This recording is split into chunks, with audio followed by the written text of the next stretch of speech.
Bonjour à tous, aujourd'hui deuxième leçon du chapitre numéro 7 qui s'intitule donc réaction d'oxydoréduction que j'ai renommé ici thermodynamique de l'oxydoréduction pour être un petit peu plus précis vu ce qu'on va faire dans cette leçon.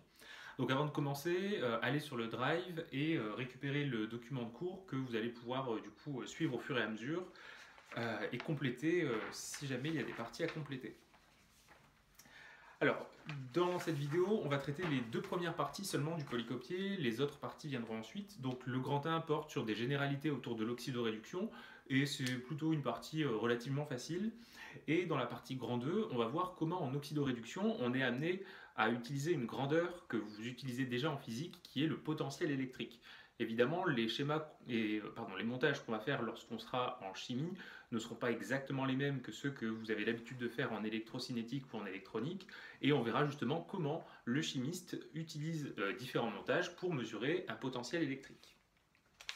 Alors en ce qui concerne la partie grand 1 avec les généralités à propos des oxydants et des réducteurs, on commence tout d'abord en page numéro 3 avec des définitions fondamentales qu'on avait déjà revues, qui sont même connues depuis le lycée, qui sont les notions d'oxydant et de réducteur. Donc ces définitions, il faut les apprendre par cœur et aussi savoir à quoi elles correspondent. Pour faire un lien avec ce qu'on a vu dans la leçon précédente sur les réactions acido-basiques, l'oxydant, qu'on abrégera dans la suite OX, eh bien c'est une espèce qui va être capable d'accepter des électrons pour se transformer en réducteur. C'est donc une espèce acceptrice. L'espèce qui va être le donneur d'électrons, ce sera le réducteur, et lorsque le réducteur donne ses électrons, il va être oxydé.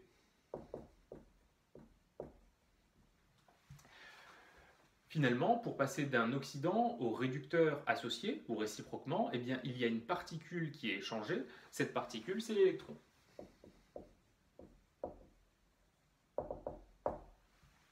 Et pour montrer que oxydant et réducteur sont associés, eh bien, on peut écrire des demi-équations électroniques. Donc une façon très générale et assez simple d'écrire ça, c'est par exemple de mettre sous la forme oxydant plus n électrons donne réducteur.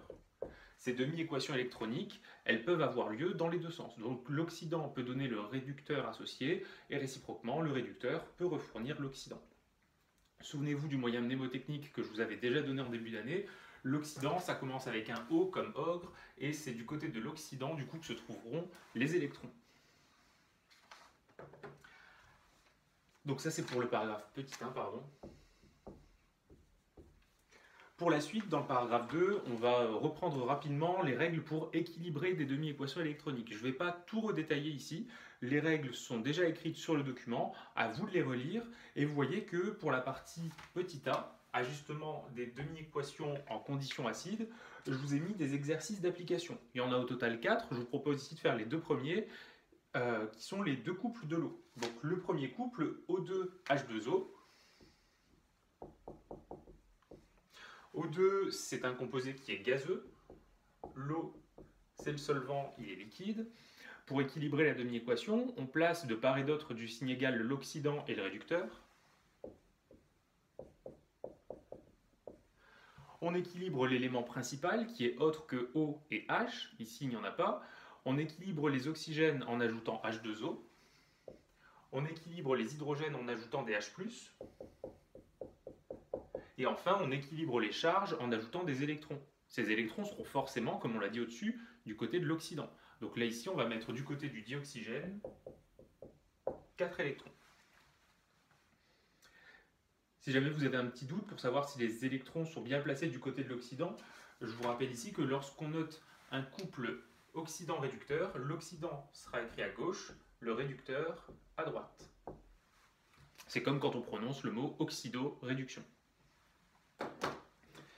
Le deuxième couple de l'eau, ce sera le couple H2O-H2.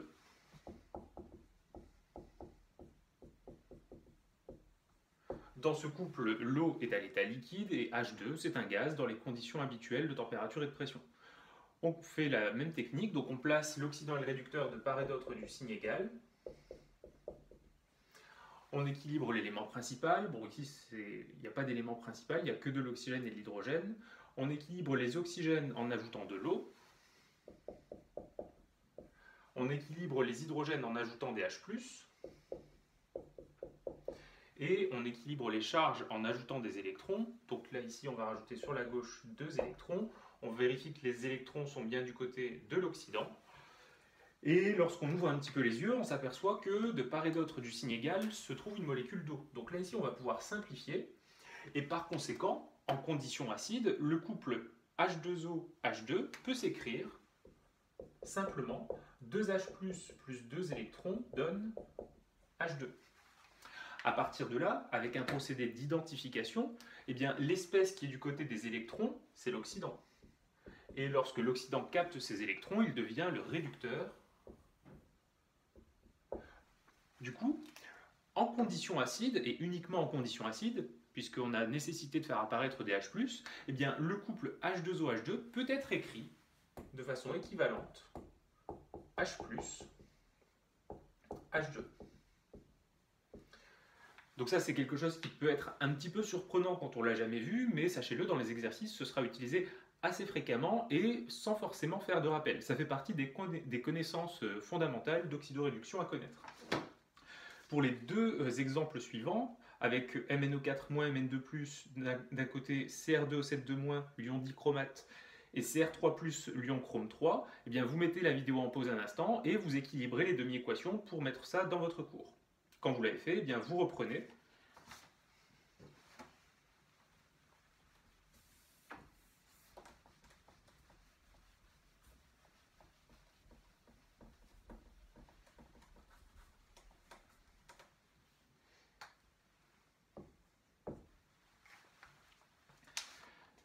Et donc avant de passer au paragraphe sur les demi-équations en conditions basiques, pour vérifier vos demi-équations en conditions acides, n'oubliez pas de compter de part et d'autre du signe égal chacun des éléments chimiques présents. Il faut qu'il y en ait le même nombre à gauche qu'à droite. Il faut également que la charge globale du côté gauche soit égale à la charge globale du côté droit. En ce qui concerne l'équilibrage en conditions basiques, vous vous souvenez qu'on ne peut plus faire apparaître les H+ en milieu basique, c'est une espèce qui n'est pas prédominante, au contraire. Et donc on doit rajouter deux petites méthodes. Donc encore une fois, l'exercice d'entraînement, vous allez le réaliser en reprenant les 4 demi-équations qui ont été équilibrées en conditions basiques et en appliquant les points petit 6 et petit 7. Encore une fois, vous mettez là la vidéo en pause et vous faites l'équilibrage dans votre leçon. Ça, c'est un exercice d'entraînement pour vous remettre un petit peu dans le pas.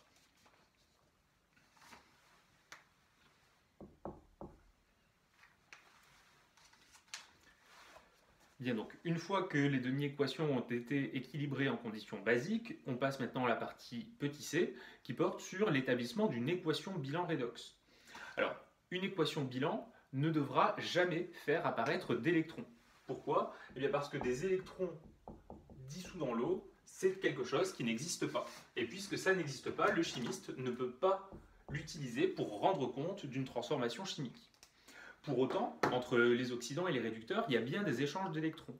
Et donc, pour pouvoir mettre en évidence ces échanges, eh bien, il va falloir procéder avec une combinaison linéaire. Donc, vous allez avoir systématiquement, pour faire ces équations bilan, deux demi-équations électroniques, une écrite dans le sens de l'oxydation, l'autre dans le sens de la réduction. Vous devrez trouver alors les coefficients adaptés pour avoir une combinaison linéaire de ces deux demi-équations qui fasse qu'au final, dans l'équation bilan, les électrons vont se simplifier sur la gauche et sur la droite de l'équation. N'oubliez pas aussi que si vous voulez être parfaitement rigoureux pour ces équations bilan, il est bon d'écrire toutes les phases à côté des espèces physico-chimiques. Encore une fois, un exercice d'entraînement, celui qui est noté en bas de la page numéro 3. Donc vous mettez la vidéo en pause un petit instant, vous reprenez les demi-équations soit en condition acide, soit en condition basique, vous trouvez ensuite la combinaison linéaire et vous écrivez les équations bilan. Encore une fois, un exercice pour lequel vous devez tous être capables de vous autocorriger en regardant simplement la conservation de la charge du côté des réactifs, au global, et du côté des produits, d'une part, et regardez également le nombre de chacun des éléments chimiques du côté des réactifs et du côté des produits. Il doit y avoir conservation au cours de la réaction chimique.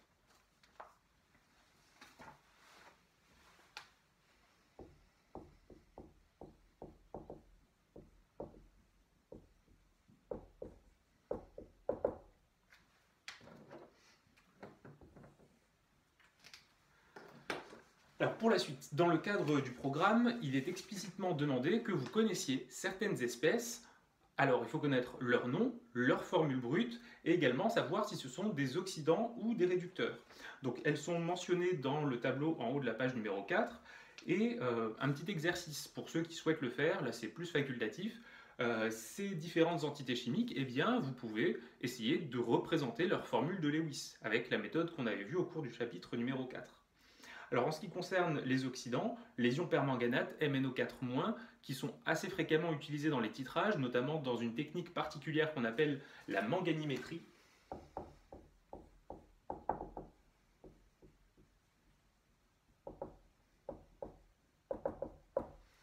La manganimétrie, c'est un ensemble de techniques qui utilisent des réactions avec à l'intérieur des éléments du manganèse, enfin pardon, des espèces chimiques du manganèse, pour mesurer ensuite des quantités de matière ou des concentrations. L'ion permanganate, sachez-le, il est assez caractéristique en chimie, il donne une coloration violette aux solutions aqueuses. Ensuite, l'ion dichromate, Cr2O7-, lui, suivant la concentration, il sera plutôt jaune à concentration faible et vers l'orangé à concentration plus élevée. C'est un composé du chrome qu'on appelle du chrome 6. On verra dans un instant pourquoi. Ça fait référence à la notion de nombre d'oxydation de l'élément chrome. C'est un composé qui est extrêmement dangereux, comme tous les composés du chrome 6. Donc si jamais on doit en manipuler, toujours avec beaucoup de précautions, des gants et en essayant de ne pas en renverser partout. Si jamais vous essayez de faire la structure de Lewis de l'ion dichromate, faites attention puisque dans la structure, il y a un motif particulier.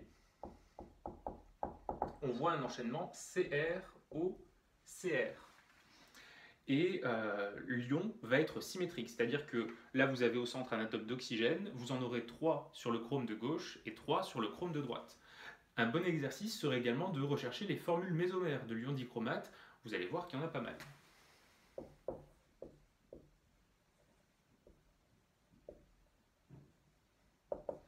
Donc encore une fois, si vous souhaitez vous entraîner, mettez la vidéo en pause et essayez de chercher ça dans votre cours.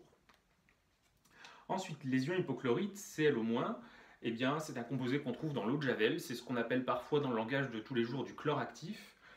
C'est un composé qui est très bon antiseptique d'ailleurs, tout comme en dessous le peroxyde d'hydrogène, H2O2, qu'on appelle plus communément le oxygéné. Donc voilà 4 oxydants fréquemment utilisés qui sont à retenir, et du côté des réducteurs, on vous demande d'en retenir un seul, qui est l'ion thiosulfate, S2O3-. Alors, en ce qui concerne cet ion, si jamais vous cherchez sa formule de Lewis, je vous invite à le faire, on repère dans son nom le préfixe thio. En chimie, thio, ça fait référence au soufre. Et donc, si vous connaissez la formule de Lewis de l'ion sulfate, SO4-, eh bien, pour obtenir la formule de l'ion thiosulfate, c'est assez simple, il suffit de remplacer un des atomes d'oxygène par un atome de soufre. Donc, c'est-à-dire que dans l'ion thiosulfate, vous avez 2 soufres, un qui va jouer le rôle d'atome central et l'autre qui va jouer le rôle d'atome périphérique. Encore une fois, pour cet ion, beaucoup de formules mésomères à écrire. Pour terminer sur l'ion thiosulfate, on l'avait déjà croisé en TP, il est utilisé comme réducteur, notamment dans le titrage du diode, et il peut être bon de retenir le couple oxydant-réducteur associé à l'ion thiosulfate, je vous l'ai mis sur le document, S4O6-, c'est l'ion tétrathionate qui est incolore, comme l'ion thiosulfate d'ailleurs. Alors il y a un instant, je vous parlais du chrome et des composés du chrome 6 qui étaient dangereux, quels qu'ils soient. Pour pouvoir définir ce numéro spécial, là le 6, on va avoir besoin de la notion de nombre d'oxydation qu'on va développer dans le paragraphe suivant.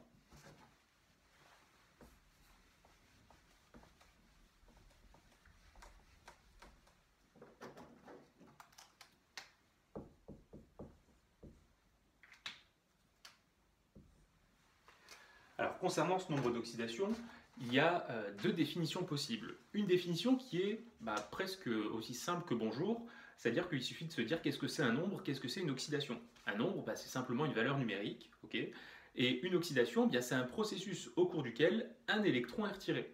Donc nombre d'oxydation, ça correspond au nombre algébrique d'électrons qui ont été retirés à un élément donné. Donc si jamais vous avez un électron arraché, le nombre d'oxydation va valoir +1, et on va le noter en chiffres romains. Et au contraire, si vous avez apporté un électron à un élément chimique, eh bien c'est l'opposé d'une oxydation, donc son nombre d'oxydation sera -1.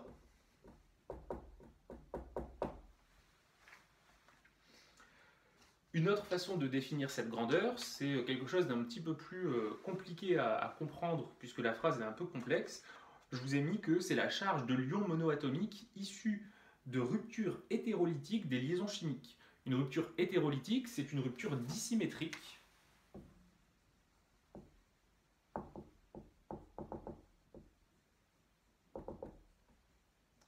Si vous avez une liaison chimique entre les atomes A et B, et qu'on suppose par exemple que l'électronégativité de A est plus grande que l'électronégativité de B, eh bien, si on souhaite écrire la rupture hétérolytique, les deux électrons de la liaison vont se déplacer tous les deux vers l'atome A, et à l'état final, on se retrouvera avec un atome A porteur d'un doublet non liant, et par conséquent d'une charge formelle négative, et l'atome B, lui, eh bien, il aura au contraire une lacune électronique, et une charge formelle positive. Donc on pourra comme ça utiliser alternativement l'une ou l'autre des deux définitions suivant les situations qu'on va avoir à résoudre.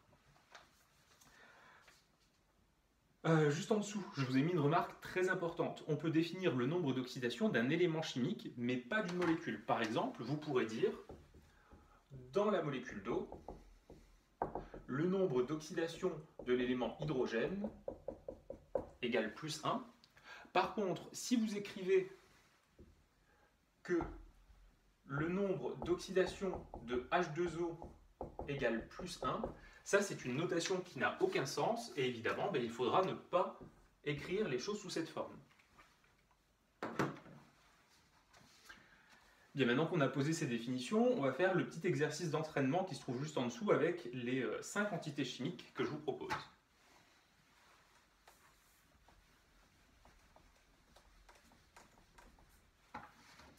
Alors le premier exemple avec lequel on va travailler, c'est l'ion fluorure F-. Alors là, pour définir son nombre d'oxydation, je vous propose d'utiliser la définition un petit peu complexe.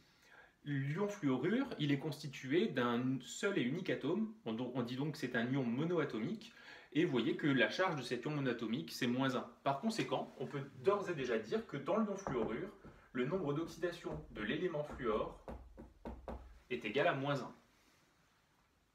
Juste en dessous, l'ion Fer3+, qu'on va appeler l'ion Fer3. Eh bien, encore une fois, un ion monoatomique, le nombre d'oxydation va être égal à la charge de l'ion, c'est-à-dire ici à +3. Donc, nombre d'oxydation de l'élément fer égale +3. Et une petite explication s'impose concernant le nom de cet ion. On l'appelle l'ion Fer3. Et on écrit ça de cette manière, et le 3 qu'on met ici entre parenthèses, c'est rien d'autre que le nombre d'oxydation de l'élément. Il existe également une autre façon de le nommer, un peu plus ancienne, c'est l'ion ferrique.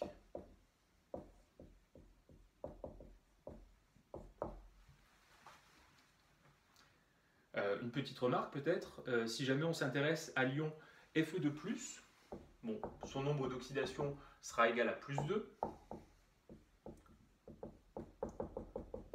Vous voyez donc que le nombre d'oxydation d'un élément n'est pas quelque chose de fixe, ça dépend de l'entité chimique avec laquelle on travaille.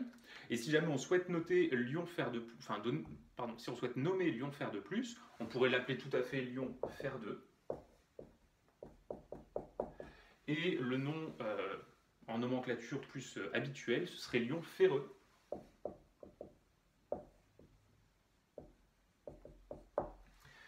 Et si jamais un jour vous avez une petite hésitation concernant ces noms systématiques, eh bien lorsqu'on passe du suffixe E vers le suffixe ic, c'est que dans l'espèce chimique, le nombre d'oxydation de l'élément principal augmente. Donc, par exemple, si on considère l'ion Cu+, et l'ion Cu2+, eh bien l'ion Cu+ s'appelle le l'ion cuivreux, alors que Cu2+ s'appelle l'ion cuivrique. Si jamais vous avez le moindre doute là-dessus, vous leur donnez les noms ion cuivre 1, ion cuivre 2, et on vous comprendra très bien. On poursuit avec l'exemple suivant et la molécule HCl. Donc là, je vous mets la représentation de Lewis de la molécule de chlorure d'hydrogène, et on essaye de déterminer le nombre d'oxydation de l'hydrogène d'une part et du chlore. Pour ça, eh bien, on va essayer de regarder si on établit une rupture hétérolytique, où vont partir les électrons. On sait, d'après leur place dans la classification périodique, que le chlore est plus électronégatif que l'hydrogène. Et du coup, eh bien, la rupture hétérolytique fera que les électrons qui sont ici vont partir tous les deux vers l'atome de chlore. On arriverait par conséquent à l'état final à un atome d'hydrogène qui a perdu 2 électrons, donc qui serait porteur d'une lacune électronique et d'une charge plus, et le chlore, lui, récupère une paire électronique.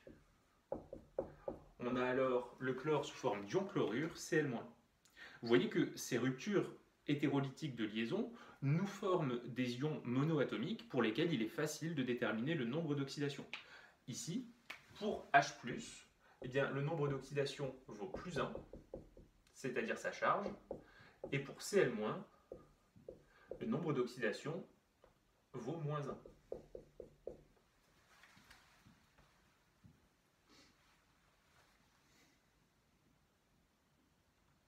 Si on réalise le même genre de raisonnement, cette fois sur la molécule d'eau,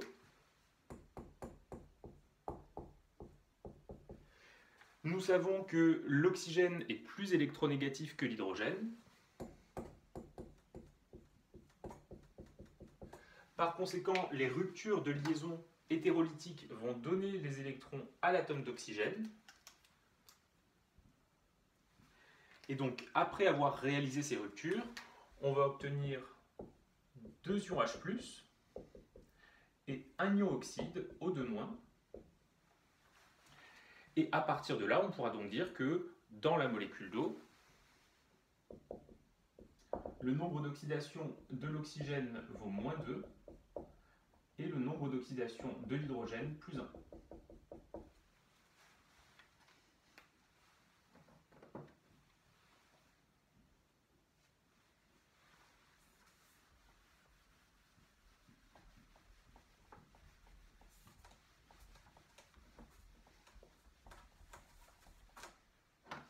Pour terminer là-dessus, le dernier exemple avec la molécule d'ammoniac, NH3.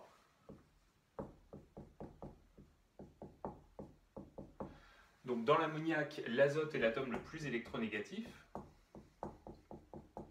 Et du coup, les ruptures hétérolytiques des liaisons vont faire que les électrons partent vers l'atome d'azote. On obtiendrait alors 3H+, plus N3-. Et on aurait donc dans l'ammoniac le nombre d'oxydation de l'hydrogène égal à plus 1 et le nombre d'oxydation de l'azote égal à moins 3.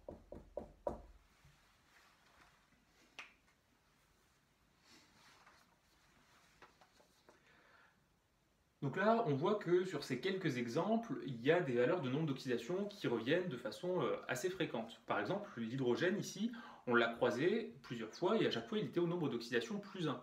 Pourquoi? Eh bien parce que cet élément peu électronégatif va se laisser dérober son électron relativement facilement. Et du coup, il passe de l'état d'oxydation 0 vers l'état plus 1. De la même façon, l'élément oxygène, on se souvient que c'est le deuxième élément le plus électronégatif juste après le fluor, eh bien, il va souvent récupérer des électrons des atomes auxquels il est relié. Et puisque l'oxygène a 6 électrons de valence, pour respecter la règle de l'octet, il lui en manque 2, il va donc souvent se retrouver avec un gain de 2 électrons, c'est-à-dire un nombre d'oxydation égal à moins 2. Donc, dans le paragraphe petit b, en bas de la page 4, je vous ai listé les nombres d'oxydation classiques que vous pouvez retenir. Tout d'abord, concernant la colonne de l'oxygène, la plupart du temps, son nombre d'oxydation sera égal à moins 2, en vertu de ce que je viens de dire. Il y a quelques exceptions, par exemple, dans la molécule de dioxygène, là les deux atomes ont exactement la même électronégativité, des ruptures hétérolytiques de liaison ne peuvent pas avoir lieu, il n'y aura que des ruptures symétriques qui donnent à chaque fois un électron à gauche, un électron à droite. On obtiendrait au final 2 fois ce motif-là, qui correspond à un atome d'oxygène pour lequel il y a 6 électrons de valence, c'est-à-dire ni gain ni perte d'électrons. Donc dans la molécule de O2, le nombre d'oxydation de l'oxygène est égal à 0. Il y a d'autres composés dans lesquels il y a un nombre d'oxydation particulier pour l'oxygène, tous ceux de la famille des peroxydes. Alors les peroxydes, ce sont des molécules dans lesquelles vous avez un enchaînement OO relié à travers une liaison simple. L'exemple qui est dans ce cours, c'est le peroxyde d'hydrogène, H2O2. Si on s'intéresse aux ruptures hétérolytiques des liaisons, eh bien il va y en avoir deux. Ce sont les liaisons OH qui vont se rompre de cette façon. Là, ici à gauche, les deux électrons partent sur l'oxygène. À droite, deux électrons qui partent eux aussi vers l'oxygène. Et pour la liaison qui est au centre, étant donné que les atomes de part et d'autre de cette liaison, ce sont des oxygènes, aussi électronégatifs l'un que l'autre, un électron va partir à gauche, l'autre va partir à droite. Donc là, ici, en vert, ce sont des ruptures hétérolytiques, et en rouge, une rupture homolytique. On obtiendrait au final 2H+, dont les nombres d'oxydation sont égaux à +1. Et pour les oxygènes, eh bien, la situation est identique pour chacun des deux. On a 3 doublés non liants et un électron célibataire. Donc l'oxygène a gagné un électron par rapport au cas de l'atome isolé. Il a donc en plus une charge moins. Et donc dans les peroxydes, l'atome d'oxygène aura pour nombre d'oxydation -1.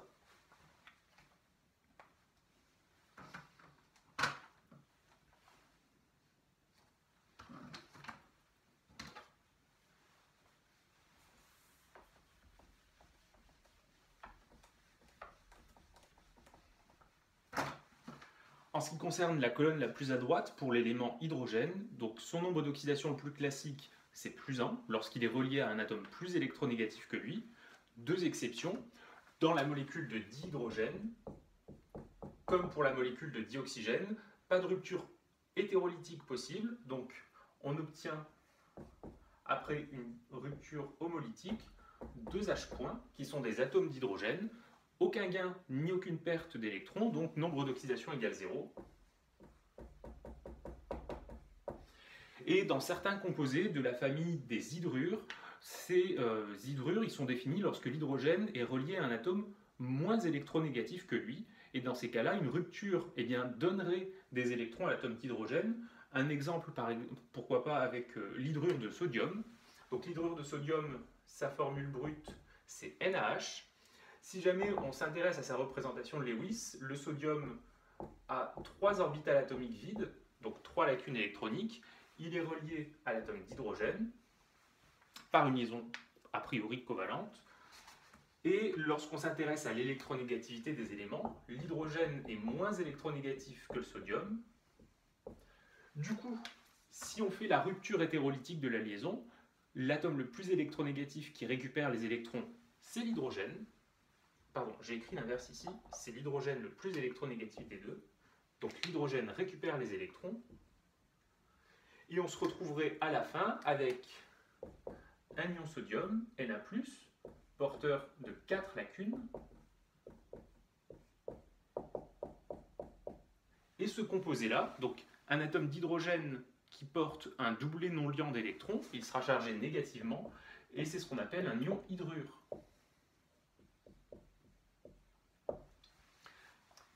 Vous voyez donc que l'ion hydrure aura comme nombre d'oxydation pour l'hydrogène -1.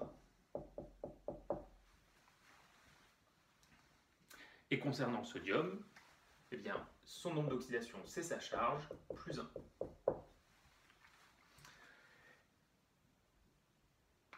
Pour le paragraphe suivant, on va maintenant développer une méthode de calcul qui va être assez rapide et qui se base sur ces deux nombres d'oxydation classiques.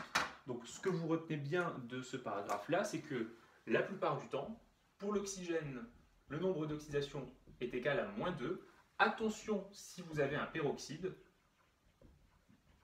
Dans ce cas-là, on aura le nombre d'oxydation de l'oxygène égal à -1.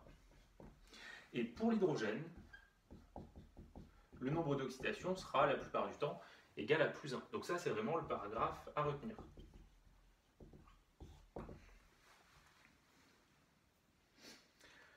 La méthode de calcul, pour pouvoir la comprendre, on va regarder encore une fois l'exemple de l'hydrure de sodium. Vous voyez qu'initialement, on a un composé qui n'est pas chargé électriquement, et lorsqu'on fait la rupture hétérolytique de la liaison, des ions apparaissent. C'est justement le but de réaliser ces ruptures.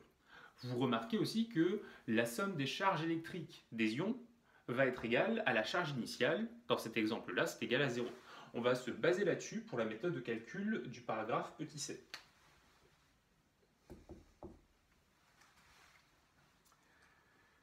Donc je vous ai mis que pour une entité polyatomique constituée de grands n atomes, de n au respectif NO indice I, donc on va considérer qu'il y a un total de n atomes avec des indices numériques I variant de 1 à n, et bien dans ce cas-là on pourra dire que la somme sur l'indice I variant de 1 à n des nombres d'oxydation de chaque atome pris individuellement NOI sera égale à la charge de l'entité, la charge globale.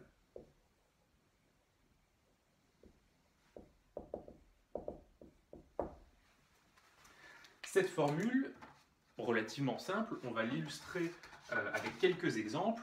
Il faudra la connaître et la maîtriser parfaitement.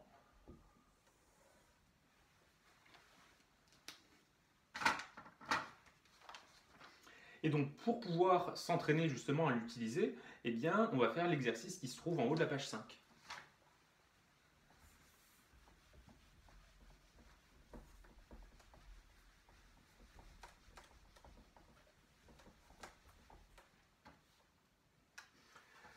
Alors, dans l'exercice d'application, la première molécule avec laquelle on travaille, c'est NO2. Alors, NO2, son nom, ce sera bien tout bêtement le dioxyde d'azote, un peu comme CO2 et le dioxyde de carbone. Quand on prononce ce nom, on n'entend pas peroxyde à l'intérieur, donc on ne se méfie pas. On sait d'ores et déjà que le nombre d'oxydation de l'élément oxygène sera égal à -2. En utilisant la formule, on écrira alors que le nombre d'oxydation de l'élément azote plus 2 fois le nombre d'oxydation de l'oxygène, tout ça c'est égal à la charge totale, à savoir 0. On en déduit alors que le nombre d'oxydation de l'azote est ici égal à plus 4. J'ai mis plus 6, pardon, c'est plus 4.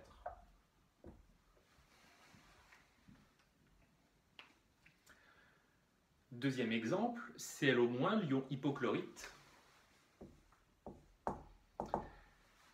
Encore une fois, dans l'ion hypochlorite, il n'y a pas le mot peroxyde, donc le nombre d'oxydation de l'oxygène va être égal à -2. Et on pose ensuite notre petite équation, donc nombre d'oxydation du chlore plus une fois le nombre d'oxydation de l'oxygène, tout ça est égal à la charge -1. On en déduit alors que le nombre d'oxydation du chlore sera égal à +1.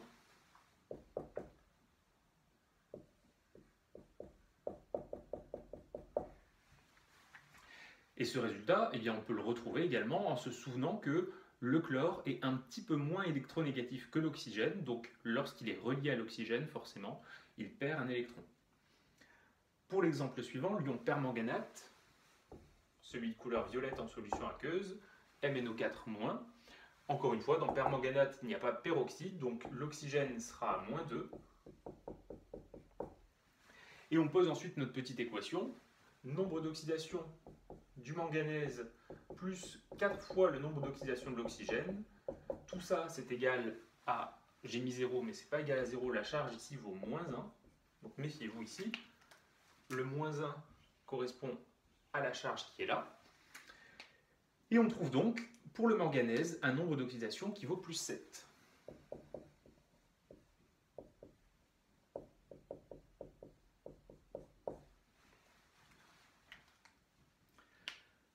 Pour finir, le dernier exemple, l'ion dichromate, Cr2O7-. Encore une fois, dans dichromate, on n'entend pas peroxyde, c'est un cas classique où l'oxygène sera au nombre d'oxydation -2. Et pour l'élément chrome, on dit que 2 fois le nombre d'oxydation du chrome, faites attention à bien mettre le 2 puisqu'il y a 2 chromes dans cette entité chimique, plus 7 fois -2, tout ça c'est égal à la charge de moins. Et donc on en déduit que le chrome a pour nombre d'oxydation +6. C'est ce que je vous disais tout à l'heure, c'est un composé du chrome 6. Donc souvenez-vous, composé du chrome 6, danger de toxicité.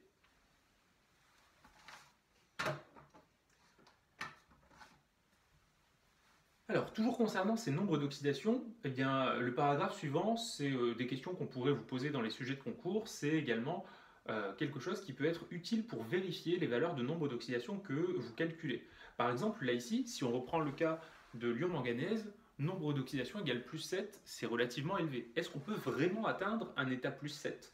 Même chose pour le chrome, plus 6, c'est assez élevé. Donc on va s'intéresser maintenant aux valeurs extrémales, c'est-à-dire la valeur mini et la valeur maxi que peut prendre le nombre d'oxydation pour un élément chimique donné.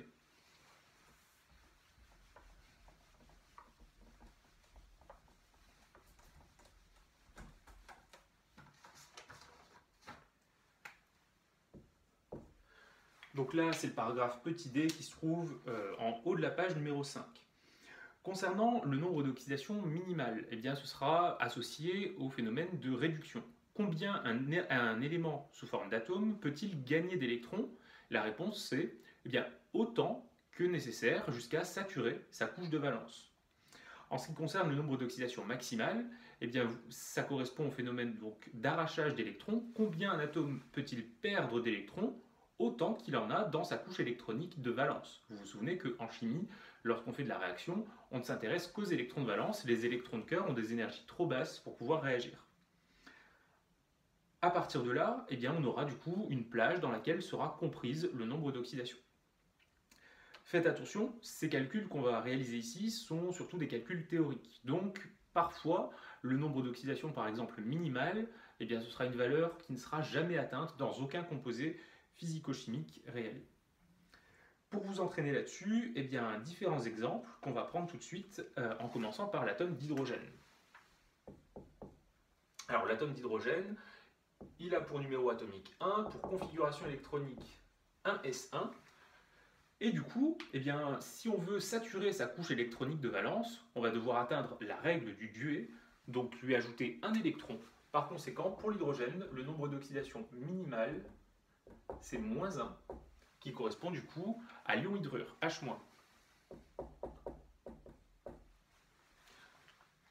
A contrario, lorsqu'on s'intéresse au nombre d'oxydation maximale, on retire tous les électrons de valence. Ici, il y en a un seul, donc le nombre d'oxydation maximale pour l'hydrogène, ce sera +1, ce qui correspond à l'ion H+, au proton. Deuxième exemple, avec le carbone. Pour le carbone, numéro atomique Z égale 6.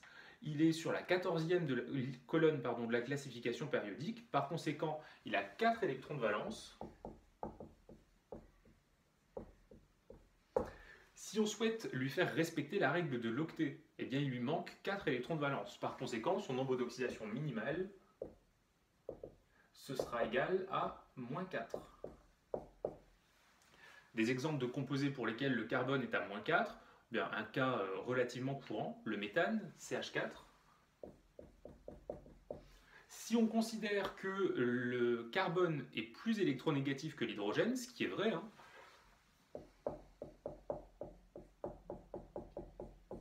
dans ce cas-là, dans les liaisons CH, les électrons sont plus près du carbone que de l'hydrogène, donc on a un carbone au nombre d'oxydation -4. En ce qui concerne la valence, le nombre d'oxydation maximale pour le carbone, puisqu'il a 4 électrons de valence, si on les lui retire, on aura comme NO maximum +4. Et un exemple de composé où le carbone est à +4, l'ion carbonate, CO3-. Dans CO3-, le carbone est relié uniquement à des atomes d'oxygène plus électronégatifs que lui, donc tout se passe comme si il avait perdu, entre guillemets, ses 4 électrons de valence. Pour la suite, regardons l'élément soufre.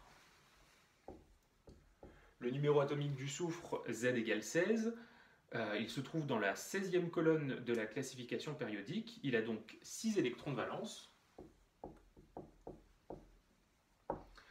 Du coup, si on veut lui faire atteindre la règle de l'octet, on peut lui en rajouter 2. Son nombre d'oxydation minimale va donc être égal à -2, comme pour l'atome d'oxygène d'ailleurs, et c'est bien normal puisqu'ils sont dans la même colonne, ils ont des propriétés électroniques assez similaires.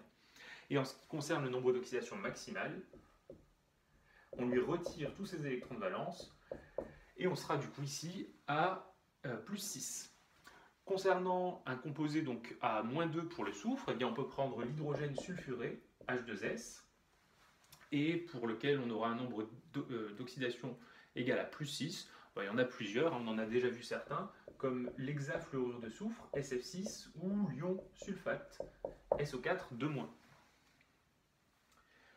Pour finir, l'élément manganèse.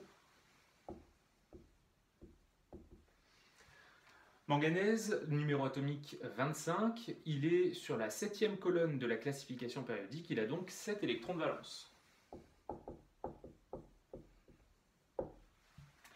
En ce qui concerne son nombre d'oxydation minimum, ça voudrait dire que l'élément manganèse gagne des électrons. Cependant, c'est un élément métallique, comme tous les éléments du bloc D, et ces éléments-là n'ont pas tendance à gagner des électrons. Donc, parler du nombre d'oxydation minimum de l'élément manganèse, ça voudrait dire faire sa configuration électronique et remplir toutes les sous-couches de valence, mais en réalité, aucune utilisation, donc pas de raisonnement là-dessus. En ce qui concerne son nombre d'oxydation maximale, eh bien, il correspond à la perte de 7 électrons de valence, donc plus 7.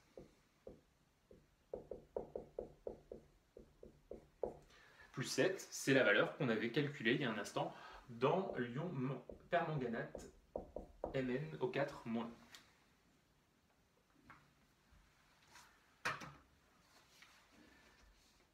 Alors, pour conclure sur cette nouvelle grandeur, le nombre d'oxydation, un dernier paragraphe qui va nous permettre de savoir dans quelle situation on va vous demander de le calculer.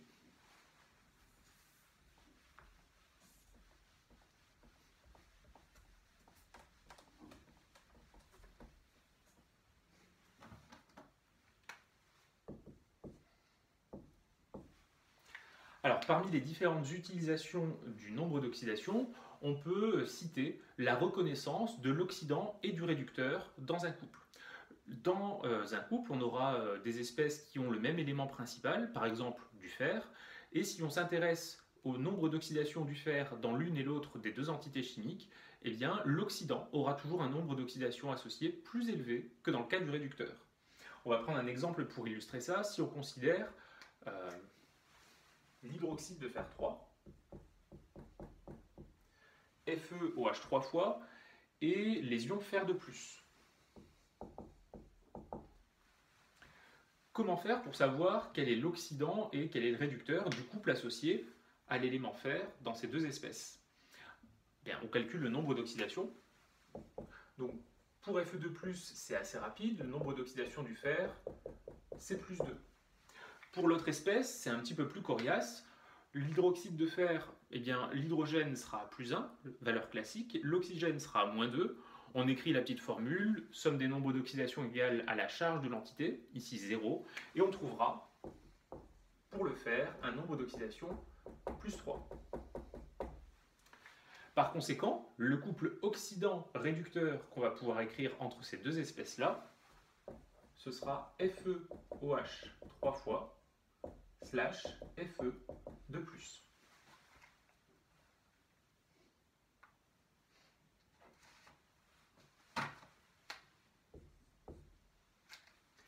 Pour le deuxième exemple d'application, c'est le lien entre la variation du nombre d'oxydation et le nombre d'électrons échangés dans une demi-équation électronique. Quand on considère une demi-équation électronique, on regarde quel est l'élément principal, autre que O et H, on regarde combien il y en a dans cette équation, et le nombre de cet élément multiplié par la variation du nombre d'oxydation est égal au nombre d'électrons échangés. Je vous ai mis sur le document deux exemples, avec la première demi-équation pour le couple Fe3 plus Fe, et ensuite avec un exemple où il y a deux éléments avec le couple du dichromate. Le dernier point sur lequel on pourra, dans cette leçon, utiliser le nombre d'oxydation, c'est lorsqu'on souhaite reconnaître les différents types de réactions d'oxydoréduction. Donc là, vous avez un tableau que vous pouvez compléter directement. Des réactions d'oxydoréduction, on en a au total 4. Deux que vous connaissez déjà bien, qui sont l'oxydation et la réduction. Alors, on dira qu'on a une oxydation lorsque le nombre d'oxydation de l'élément principal augmente. Par exemple, si vous avez Fe donne Fe3+, plus 3 électrons. Initialement, le fer a pour nombre d'oxydation 0. Du côté des produits, il est à plus 3. Il y a une augmentation, donc cette transformation, cette demi-équation électronique, c'est bien une oxydation. Concernant les réductions, c'est l'inverse. Au cours d'une réduction, le nombre d'oxydations de l'élément principal va diminuer. On peut prendre pour illustrer ça la demi-équation électronique Zn2+, plus 2 électrons donne Zn. Le nombre d'oxydations de l'élément principal, c'est ici le zinc. Il est initialement égal à la charge de l'ion monoatomique, à savoir plus 2. Et à l'état final, il est égal à 0. Lorsqu'on passe de plus 2 à 0, le nombre d'oxydations diminue, donc caractéristique d'une réduction.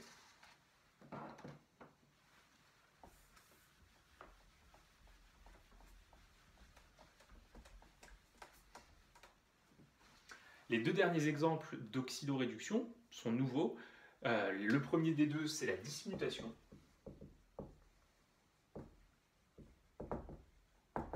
Et parmi ces transformations de dismutation, il y a une illustration qui est à connaître. C'est un cas tellement classique du programme que vous ne pouvez pas passer à côté. C'est la dismutation des ions cuivre 1 en solution aqueuse. Elle s'écrit de la façon suivante. On prend 2 ions Cu+, dissous dans l'eau. L'un et l'autre vont réagir ensemble. L'un des deux va jouer le rôle d'oxydant du couple, l'autre réducteur du couple. C'est donc une espèce qui est un amphotère redox.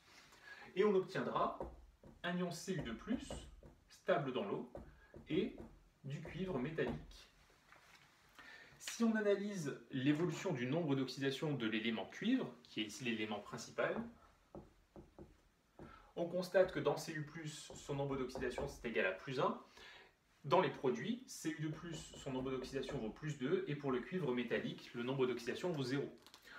On remarque donc que pour une réaction de dismutation, on a un composé qui réagit avec lui-même, une seule valeur de nombre d'oxydation, et il va y avoir moitié d'oxydation, moitié de réduction. Donc le nombre d'oxydation va à la fois augmenter et en même temps diminuer. L'inverse d'une dismutation, c'est ce qu'on appelle une médiamutation ou rétrodismutation.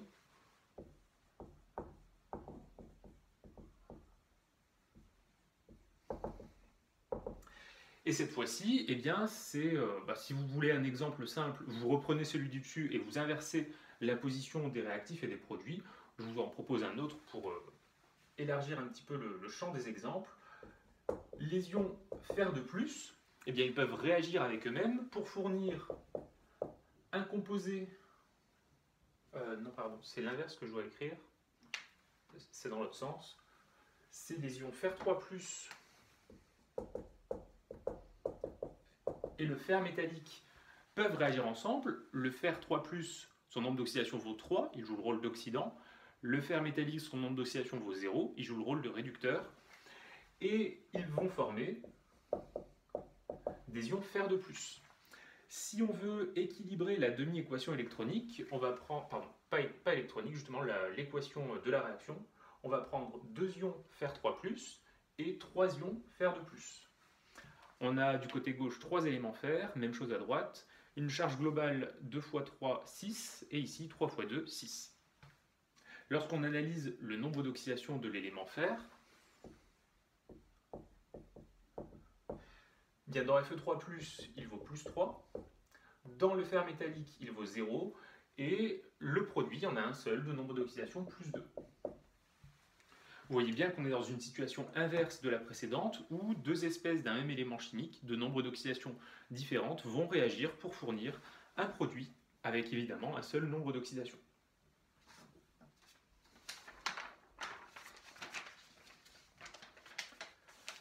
Donc concernant les généralités, le paragraphe s'arrête là et ce qu'on va faire à présent dans la suite, c'est s'intéresser à la grandeur qu'est le potentiel électrique.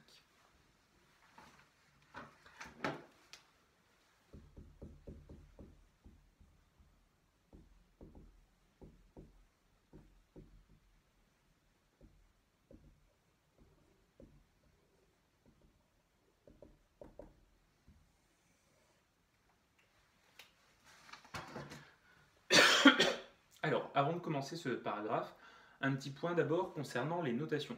Lorsque vous êtes en cours de physique, le potentiel électrique, vous le notez avec une lettre particulière, en général vous le notez V, et l'unité, ce sera le volt.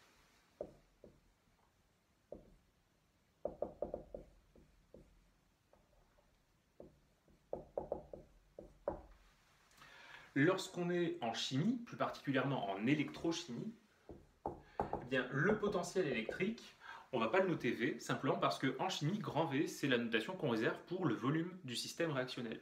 Donc on va lui donner une autre lettre, et on va l'appeler grand E. Là, méfiez-vous, ce E, eh bien, vous avez l'habitude d'utiliser ça pour les énergies. Ici, ça n'a rien à voir avec une énergie.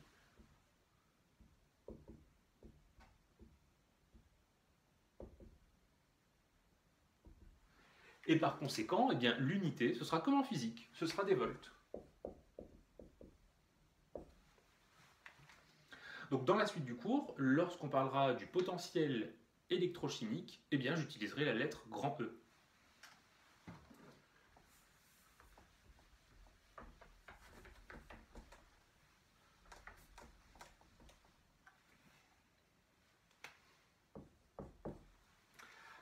Alors allons-y, donc on va commencer par définir ce qu'est une électrode et ce qu'on appelle le potentiel d'électrode. Donc là on est en page 6, tout en haut de la page 6. Donc tout d'abord je vous ai mis sur le document la définition en chimie. Une électrode, c'est un ensemble de deux choses. Un conducteur électrique mis au contact d'une solution électrolytique. Une solution électrolytique, c'est une solution qui va conduire le courant, et lorsqu'on est en solution aqueuse, la solution électrolytique va donc devoir obligatoirement contenir des ions dissous. Concernant le conducteur électrique, ça peut être un métal, je vous ai mis des exemples avec du fer, de l'argent, etc. Et ce métal peut éventuellement être liquide. Dans ce cas-là, on a une seule possibilité, c'est de travailler avec le mercure, et il existe plusieurs méthodes d'électrochimie qui utilisent des électrodes de mercure qui ne sont pas au programme ni de première ni de deuxième année. On peut aussi avoir des conducteurs électriques qui sont non métalliques. Vous savez que le carbone sous sa forme de graphite est un conducteur électrique. Il peut donc être utilisé pour constituer une électrode. Donc si on résume cette définition sur un exemple, eh bien, pour avoir une électrode, vous allez prendre un bécher dans lequel vous allez mettre une solution électrolytique, pourquoi pas du sulfate de cuivre. Le sulfate de cuivre va donner des ions Cu2+, et des ions sulfate. Vu que ce sont des ions, eh bien, la solution va être électrolytique, elle conduit le courant. Et on va placer à l'intérieur un conducteur électrique, par exemple un morceau de cuivre métallique.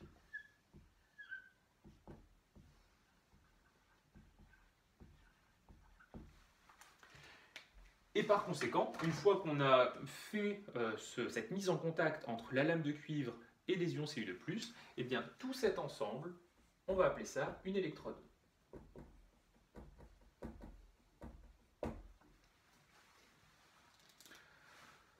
En ce qui concerne maintenant la notion de potentiel d'électrode, c'est ce que je vais noter E électrode. Et bien, pour pouvoir définir cette grandeur, on va utiliser le conducteur électrique. Et on dira que le potentiel de l'électrode est égal au potentiel électrique pris par le conducteur électrique.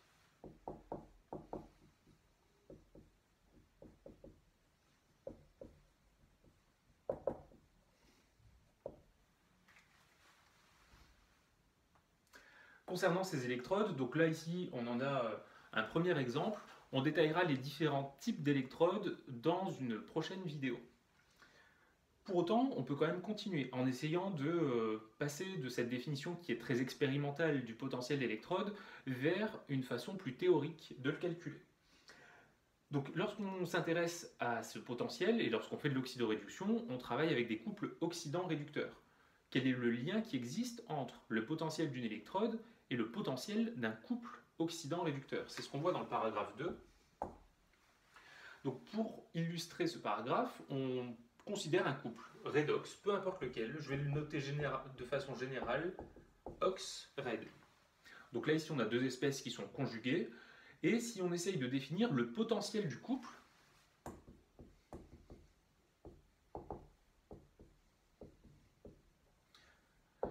on va noter ça E ox red.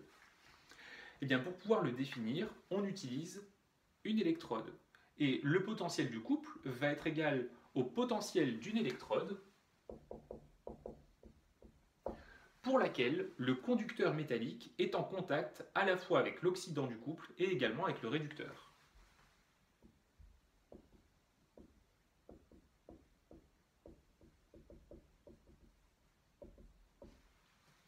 S'il n'y a pas les deux formes au voisinage du conducteur, eh bien ça ne pourra pas s'identifier au potentiel du couple. Une remarque au passage, on peut prendre le conducteur métallique comme étant lui-même soit l'oxydant, soit le réducteur du couple. Si on regarde l'exemple qu'on a noté juste au-dessus, le cuivre métallique, c'est le réducteur du couple Cu2+, Cu.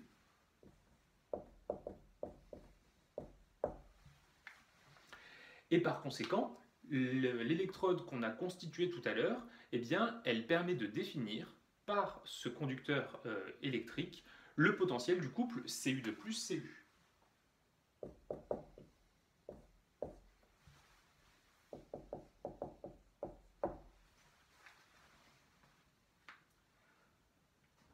Donc ça, c'est toujours une définition qui est très expérimentale, et à partir de cette définition, eh bien, des scientifiques ont fait des tests et ils ont essayé de corréler des grandeurs expérimentales, des mesures de potentiel, avec des valeurs plus théoriques.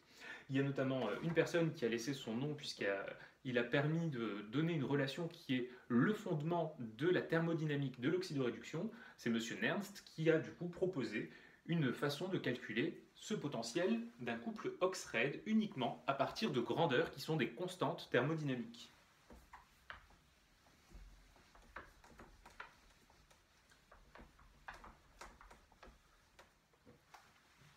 Donc là, on aborde le paragraphe petit 3, en bas de la page numéro 6.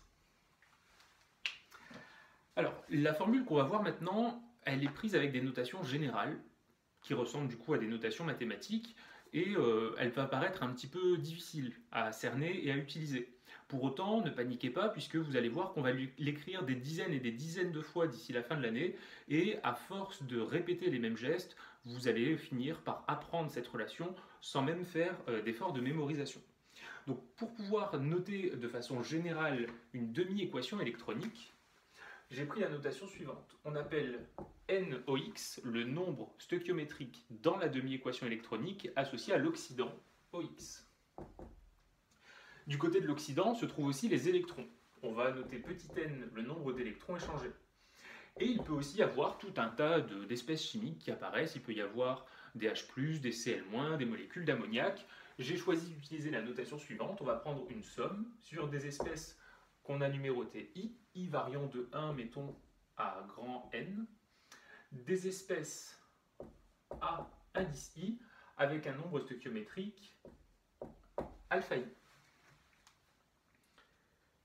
Lorsque la transformation a lieu, l'oxydant récupère des électrons, les espèces AI se transforment et on obtient le réducteur avec un nombre stoichiométrique NRED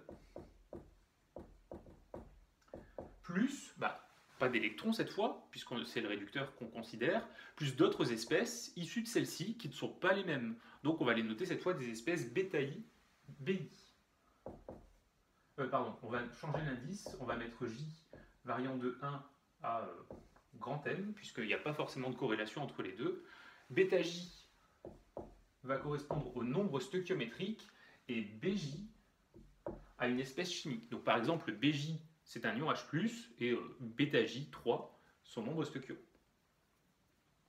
Et donc à partir de cette équation électronique, on va pouvoir écrire la relation de Nernst. Et ce qu'il faut donc bien comprendre, c'est qu'avant de passer à l'écriture de la formule de Nernst, vous êtes dans l'obligation la plus absolue de passer par la demi-équation électronique. Si vous ne la mettez pas, eh bien ce sera du coup forcément une faute. Pour définir donc cette formule de Nernst, qui nous donne l'expression du potentiel d'un couple Ox-Red,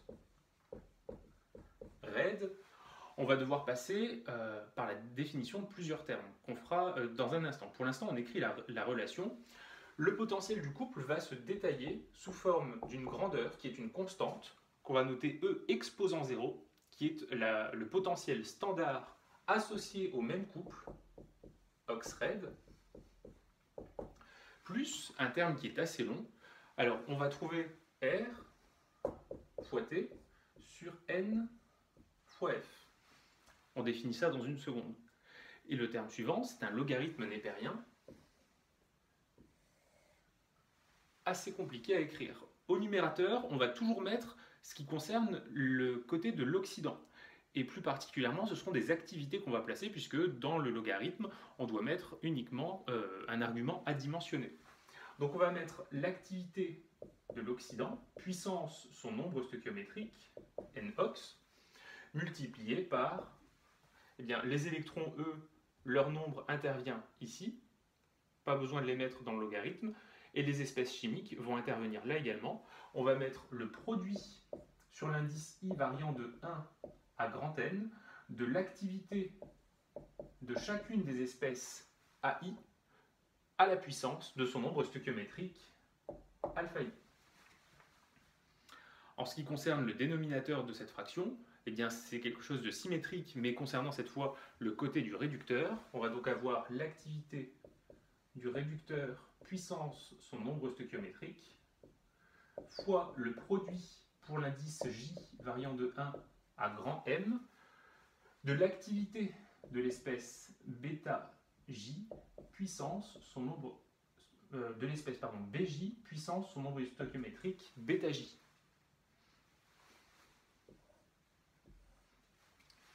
À l'intérieur de ce logarithme, les activités peuvent être à l'équilibre ou hors équilibre. Et donc, ceci, c'est la définition par Nernst du potentiel d'oxydoréduction d'un couple. Cette relation, bien qu'elle soit très longue et assez complexe, elle est à connaître par cœur et surtout, elle est à savoir appliquer dans les différentes situations.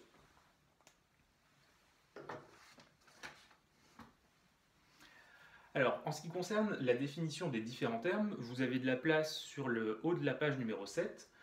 Donc, vous notez tout d'abord que là, ici, E-oxred, c'est ce qu'on appelle le potentiel d'oxydoréduction d'un couple.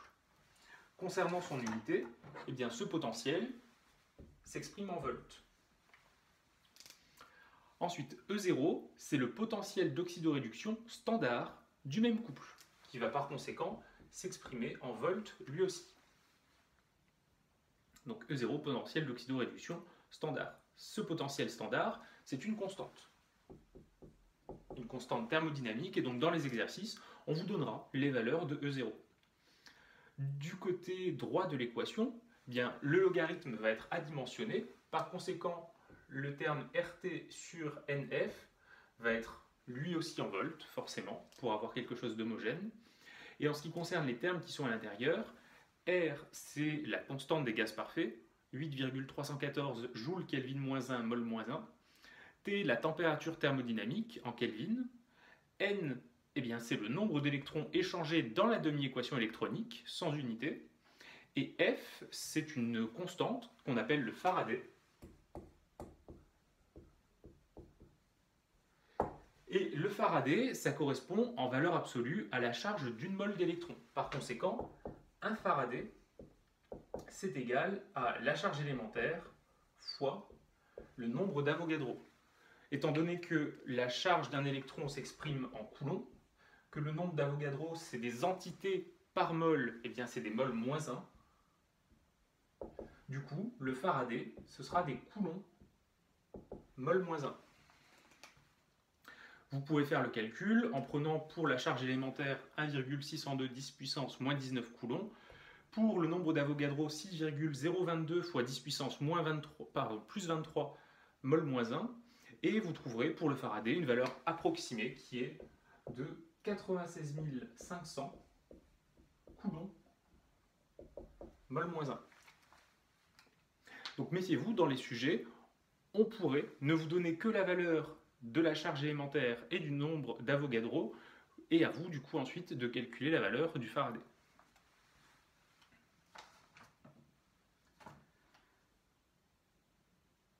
Pour les différents termes à l'intérieur du logarithme, donc toutes les activités, vous vous souvenez, on en avait parlé au cours de la leçon numéro 2 du premier chapitre.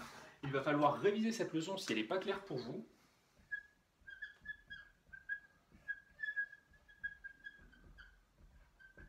Puisque, suivant les différentes réactions avec lesquelles on va travailler, on va avoir des composés soit dissous, soit en phase gazeuse, soit en phase solide. Et donc vous devrez être à même de jongler avec la bonne définition de l'activité.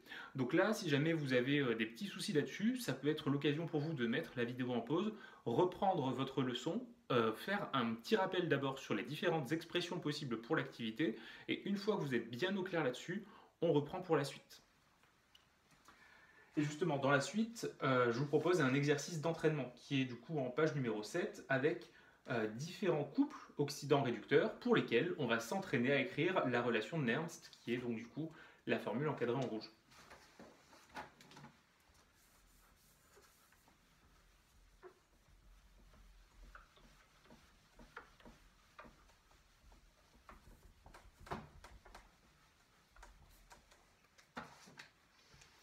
Alors le premier couple avec lequel je vous propose de travailler, ce sera Fe3 plus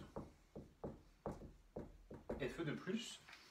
Je vous rappelle que lorsqu'on ne précise rien à côté d'une espèce chimique, c'est que par défaut, l'espèce est dissoute. Donc là ici, je vais le rajouter pour être bien clair avec vous, on a des espèces dissoutes dans l'eau. On cherche à écrire la relation Nernst associée à ce couple. Pour ça, on doit obligatoirement commencer par écrire la demi-équation électronique. Et peu importe qu'on l'écrive dans le sens de l'oxydation ou de la réduction. Donc je place l'oxydant et le réducteur de part et d'autre du signe égal, et on voit que là, il suffit d'ajouter sur la gauche un unique électron pour avoir une demi-équation équilibrée. À partir de là, on dira que le potentiel défini par Nernst pour le couple Fe3+, Fe2+, est égal au potentiel standard du même couple, Fe3+, Fe2+, grandeur qui est récupérable sur Internet ou dans des tables thermodynamiques, plus RT sur un seul électron échangé, donc 1 fois le Faraday, multiplié par le logarithme. Et du coup, au numérateur, on va mettre tout ce qui concerne l'oxydant. Donc là, on voit, on a une seule espèce, Fe3+. Donc l'activité d'une espèce dissoute, c'est égal à sa concentration sur C0. Là, ici, pour aller un peu plus vite, je vous rappelle que les concentrations C0, on ne les écrit pas. Mais si jamais vous avez peur de croire qu'il y a une dimension à l'intérieur du logarithme, et bien dans ce cas-là, astreignez-vous à l'écriture des C0. Au dénominateur, on met toujours ce qui concerne le réducteur, et donc on aura ici Fe2+, en concentration, puisque c'est une espèce dissoute. Donc voilà, on a écrit la relation Nernst pour ce couple-là. Vous allez voir avec le temps qu'il est relativement fastidieux d'écrire entre parenthèses l'oxydant et le réducteur, à la fois pour le potentiel, mais aussi pour le potentiel standard. N'oubliez pas que dans l'optique de passer un concours, on attend de vous une certaine efficacité, et donc vous pourriez très bien faire la chose suivante pour gagner un petit peu de temps. Vous dire que ce couple-là, vous allez le noter 1. Et du coup, vous écrivez en dessous que le potentiel E1 est égal à E01 plus RT sur F, logarithme népérien de Fe3+, sur Fe2+. Si vous prenez ces notations abrégées, il n'y a aucun problème. Par contre, mettez-le de façon évidente dans votre copie. Si vous pouvez utiliser un petit peu de couleur pour mettre ça en relief, ça augmentera la clarté de votre présentation. On poursuit avec un autre exemple, et je vous laisserai les deux derniers à faire en autonomie. Donc le deuxième exemple, ce sera Cu2 plus Cu. Donc pour ce couple-là, Cu2 plus Cu, j'ai pas envie de le réécrire 15 fois, donc je vais l'appeler le couple numéro 2. La demi-équation électronique absolument indispensable, Cu2 plus 2 électrons donne Cu. Et maintenant que j'ai cette demi-équation, je peux passer à l'écriture de la formule de Nernst avec la notation abrégée. Le potentiel du couple numéro 2, c'est le potentiel standard du couple 2, plus RT sur, il y a 2 électrons échangés, donc sur 2F, fois logarithme. Au numérateur, tout ce qui concerne l'oxydant, on a des Cu2+, qui sont dissous. Et au dénominateur, tout ce qui concerne le réducteur, on a du cuivre. Et le cuivre, je l'ai bien noté ici, il est solide. On va systématiquement considérer pour les solides qu'ils sont purs, c'est-à-dire seuls dans leur phase, et un solide pur a pour activité 1. Donc on peut ici écrire sur 1. Donc comme je vous le disais, vous avez encore deux exemples pour des couples faisant intervenir du manganèse. Vous mettez maintenant la vidéo sur pause, vous faites les demi-équations électroniques et vous écrivez ensuite les équations de Nernst associées.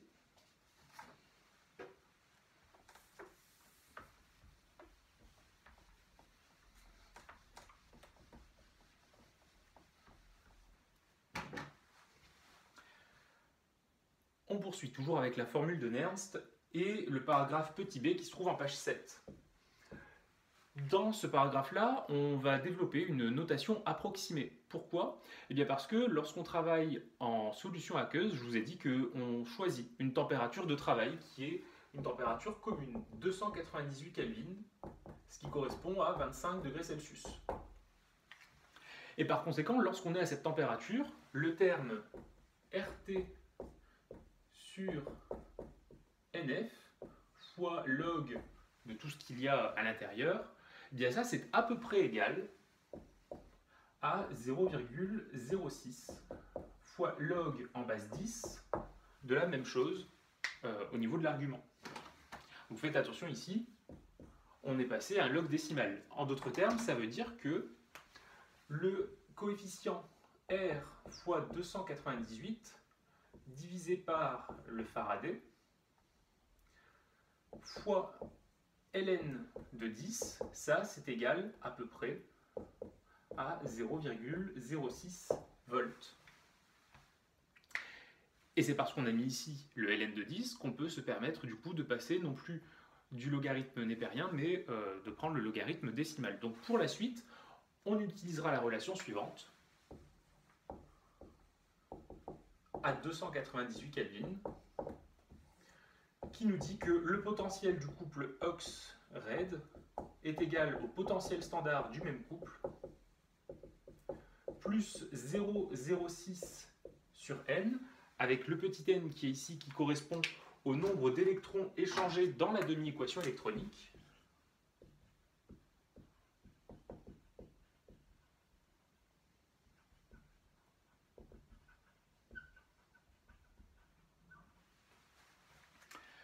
logarithme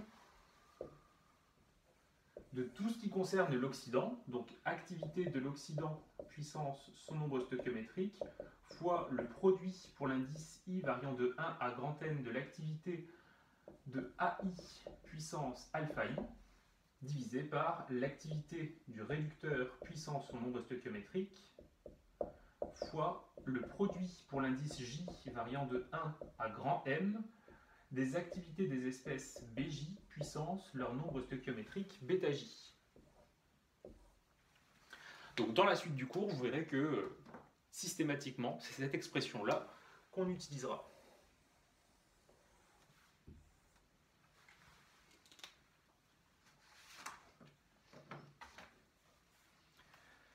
Et donc si on fait un petit point, on a défini donc expérimentalement ce qu'était une électrode, ce qu'était également le potentiel d'une électrode et le potentiel d'un couple. On a également vu que grâce à la relation de Nernst, on pouvait théoriquement prévoir le potentiel d'un couple et donc par là même également le potentiel d'une électrode, à condition que cette électrode soit en contact à la fois avec l'oxydant et en même temps avec le réducteur du couple. Ce qu'on va faire maintenant, c'est parler des électrodes qu'on appelle des électrodes de référence dans le paragraphe petit 4.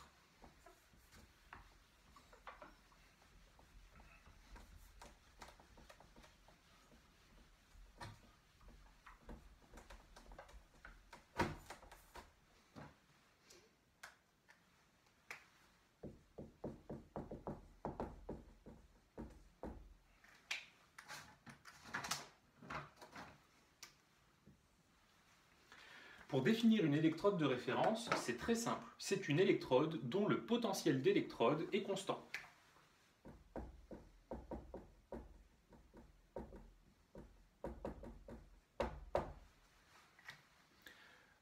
Pourquoi est-ce qu'on va s'intéresser à ces électrodes particulières de potentiel constant? Eh bien pour une raison physique. Lorsqu'on s'intéresse à la grandeur qu'est le potentiel, vous devez savoir de vos cours de physique qu'il est absolument impossible de mesurer un seul et unique potentiel. La seule grandeur accessible par l'expérience, c'est de la différence de potentiel, ce qu'on abrège souvent par DDP. Une différence de potentiel va du coup s'exprimer en volts, et c'est ce que vous avez plus l'habitude d'appeler en physique une tension électrique.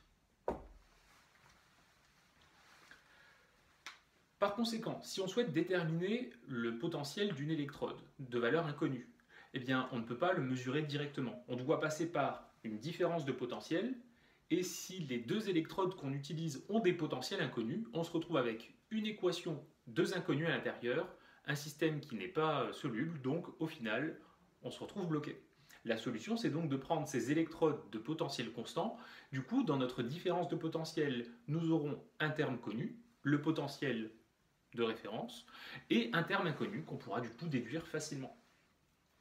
Alors parmi ces différentes électrodes de référence, on va en voir plusieurs. La première, c'est une électrode qu'on met dans les cours de chimie, c'est une électrode très théorique, mais dans la réalité des choses, les chimistes n'utilisent pas celle-ci. On va voir pourquoi. Donc on va commencer en parlant de l'électrode standard à hydrogène, qu'on abrège donc ESH. Concernant sa constitution, je vous ai mis un petit tableau sur le document. Donc, il s'agit d'une électrode de référence primaire. Comme je vous l'ai mis, ça veut dire que, par définition, primaire, ça signifie que son potentiel est constant, certes, mais il est égal à 0 volts. Pour pouvoir la constituer, on va prendre comme conducteur électrique un fil de platine relié à une grille de platine. Cette grille va être mise en contact avec l'oxydant et le réducteur du couple H2O-H2. Et vous vous souvenez que ce couple-là, APH acide, est équivalent, on ne va pas l'écrire comme ça, on va l'écrire comme ça, au couple H+, H2. Donc la grille va être mise en contact avec DH+, fourni par une solution d'acide chlorhydrique à 1 mol par litre, et du dihydrogène qu'on va introduire grâce à une bouteille de dihydrogène sous pression. La pression partielle du gaz va devoir être égale à 1 bar pour être dans les conditions de l'électrode standard à hydrogène. Le schéma que vous pouvez compléter sur le document à droite, eh bien, ça ressemble à ça. On prend un cristallisoir dans lequel on va mettre la solution d'acide chlorhydrique. Donc, il va y avoir des ions H+, et des ions Cl-, à la concentration de 1 mol par litre. Et on considère que cette solution est idéale. Alors ça, le fait d'avoir une solution idéale ou pas, on va le critiquer tout à l'heure, mais c'est une définition qui est dans le programme de seconde année. Au niveau de l'interface liquide-gaz, on va mettre la grille de platine, reliée donc à un conducteur métallique de platine, et tout cet ensemble va être mis sous une cloche,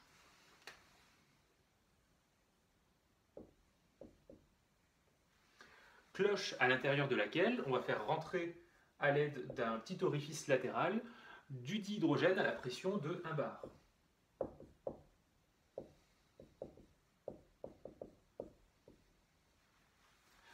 Par conséquent, vu qu'il y a du dihydrogène sous pression, il va y avoir au niveau de la grille ici des petites bulles de dihydrogène et les ions H+, au contact de la grille dans la solution. Donc au niveau de cette grille de platine, vous allez avoir l'oxydant et le réducteur d'un même couple, donc vous pouvez définir le potentiel de l'électrode standard à hydrogène comme le potentiel du conducteur électrique platine, c'est-à-dire celui de la grille, et puisque on a l'oxydant et le réducteur d'un même couple, c'est également égal au potentiel du couple H+,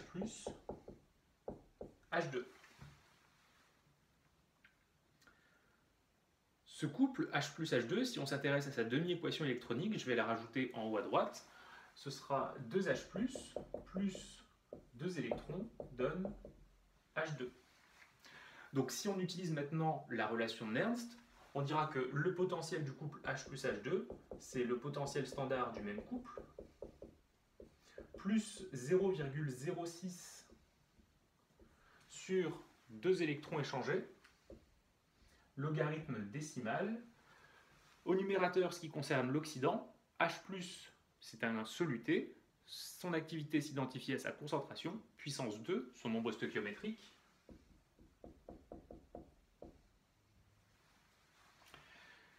Et concernant le dihydrogène, eh bien c'est un gaz, son activité c'est sa pression partielle sur P0.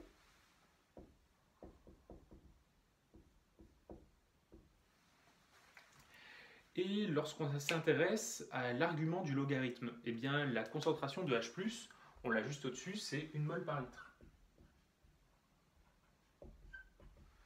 En ce qui concerne la pression partielle du dihydrogène, c'est ici, c'est égal à P0. Donc le rapport P0 sur P0 vaut 1.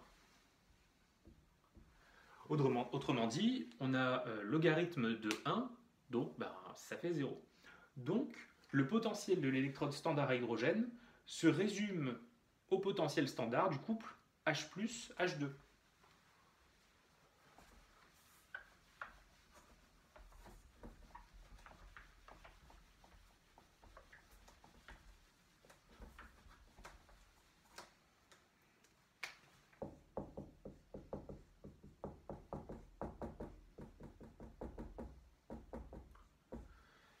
Donc le potentiel de l'électrode standard à hydrogène s'identifie au potentiel standard du couple H plus H2, et je vous ai dit que c'était une référence primaire, donc il faut que le potentiel ici soit égal à 0. Pour ça, on a choisi conventionnellement de fixer ce potentiel standard à la valeur de 0 volts exactement.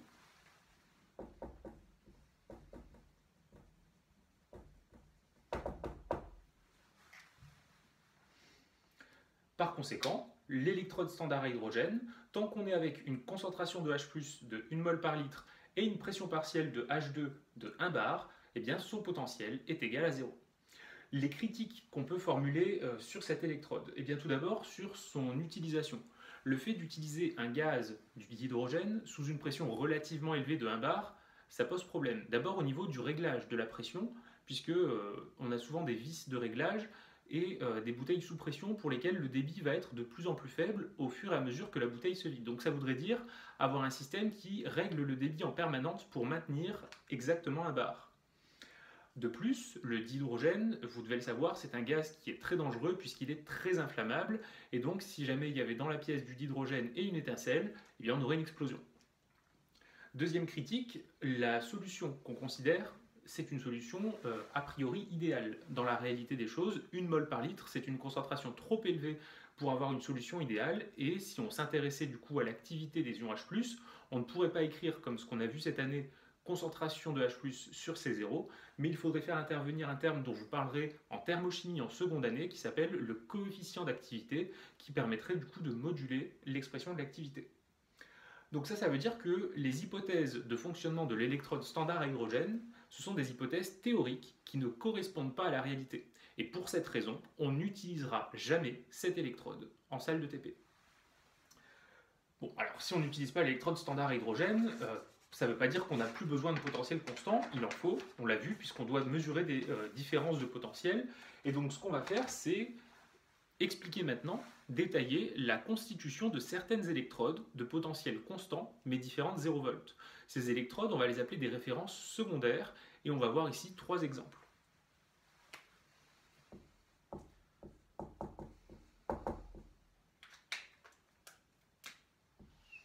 Le premier exemple, qui est le plus utilisé, c'est une électrode qu'on va abréger par ECS, qui s'appelle l'électrode au calomel saturé. Alors si on s'intéresse à son nom, donc électrode au calomel saturé, et E. Pourquoi? Eh bien parce que c'est l'électrode qui est saturée. On verra dans un instant qu'est-ce que ça veut dire. Le calomel, lui, c'est un composé chimique du mercure qu'on va détailler dans un instant. Donc vous avez sur le document en haut de la page 8 la constitution de l'électrode au calomel saturé. Vous avez donc un instrument de mesure, une cellule, sur laquelle vous voyez tout en bas un verre frité. Un verre frité, c'est la même chose que ce qu'on a utilisé lorsqu'on avait voulu faire des filtrations et des essorages, c'est-à-dire que c'est un milieu poreux constitué de fibres de verre entrelacées qui va permettre du coup un contact entre la solution dans laquelle on va mettre la cellule de mesure et la solution intérieure qui est représentée ici de couleur gris clair. C'est marqué là en deuxième item, solution de chlorure de potassium saturé. À l'intérieur de cette électrode, vous voyez au-dessus du coton un précipité de calomel, c'est un composé du mercure, et au-dessus, il y a du mercure liquide. Ça veut dire que l'électrode au calomel saturé est assez facile à reconnaître. Vous voyez au niveau du petit segment identifié par mercure, le reflet métallique brillant de ce métal liquide. En ce qui concerne le couple oxydant-réducteur présent à l'intérieur, eh bien, il s'agit du couple Hg2Cl2 solide, Hg liquide. Hg liquide, c'est le mercure sous son état métallique, et Hg2Cl2, eh bien, c'est lui, le calomel, qu'on appelle également le chlorure mercureux.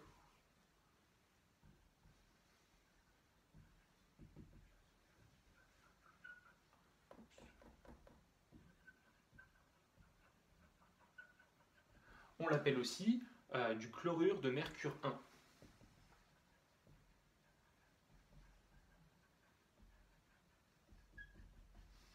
Le 1 ici, entre parenthèses, ça fait référence à son nombre d'oxydation. Et donc, dans ce composé-là, le mercure, c'est un élément métallique très peu électronégatif, associé à du chlore, qui lui est un élément électronégatif. Et donc, dans ce composé, le mercure sera au nombre d'oxydation plus 1, et le chlore au nombre d'oxydation moins 1. Donc, dans l'oxydant, le mercure a bien un nombre d'oxydation plus grand que dans le réducteur. On ne s'est pas trompé dans le sens d'écriture du couple. En ce qui concerne maintenant la demi-équation électronique, on place de part et d'autre du signe égal l'oxydant et le réducteur.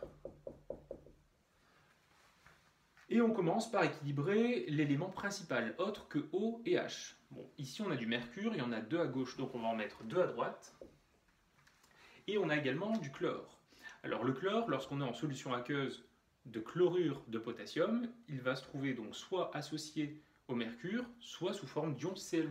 Donc du côté droit de l'équation, on va le retrouver sous cette forme d'ion Cl-. Pour terminer, on équilibre la charge globale avec des électrons. Sur la droite, on a 2 charges négatives, on va donc en ajouter 2 à gauche. On s'arrête un instant et on vérifie qu'on n'a pas oublié d'éléments chimiques, qu'on a bien mis les électrons du côté de l'oxydant. Ici, tout est bon, donc on peut passer à l'écriture de la formule de Nernst. Là, ici, je vais appeler ce couple-là le couple 1.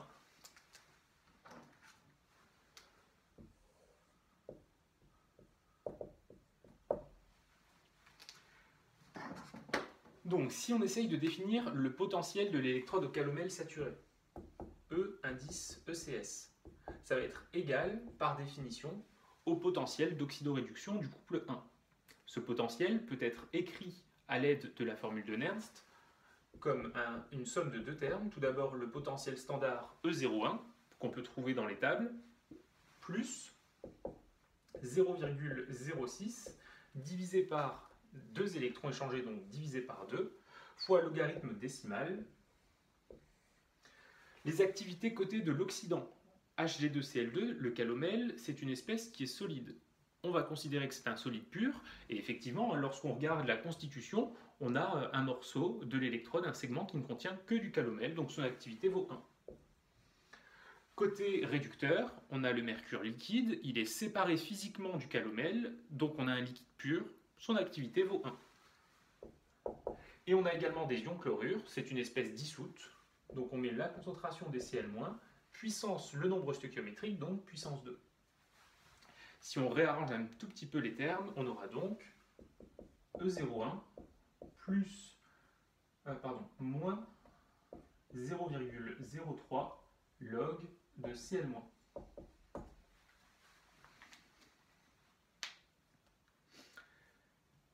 Et si on s'arrête ici, on est confronté à un problème, puisque on souhaite avoir pour l'électrode au calomel saturé un potentiel constant.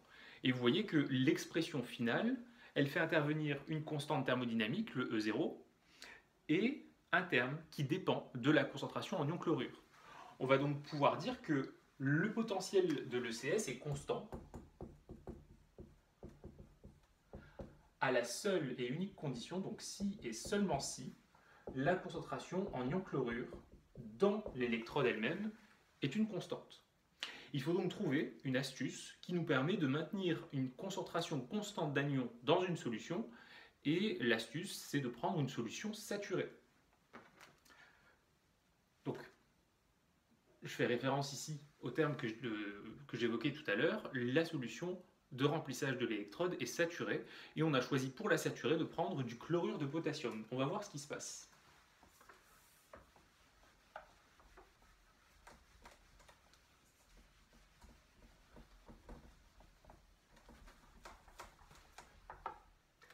Pour fabriquer une solution saturée de chlorure de potassium, eh bien, on prend de l'eau, on prend du KCl solide. Ce KCl solide, lorsqu'il est dans l'eau, il va se dissocier sous forme d'ion dissous, K+, et Cl-. Si on s'intéresse à un tableau d'avancement entre un état initial et un état d'équilibre, ce tableau d'avancement, on va le faire en mol par litre. Eh bien, pour le chlorure de potassium, puisqu'on veut une solution saturée, on va le mettre en excès. Il faut qu'à l'état final, il y ait encore du KCl solide. À l'état initial, les ions ne sont pas présents, concentration égale à 0.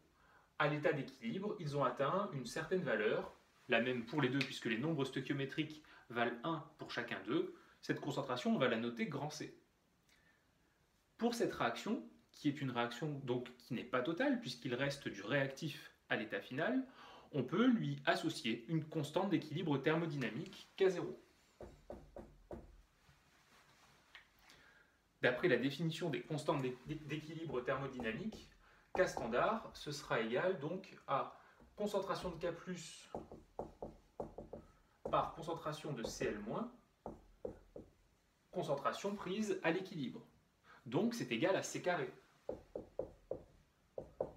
Autrement dit, la concentration C est égale à la racine de K standard.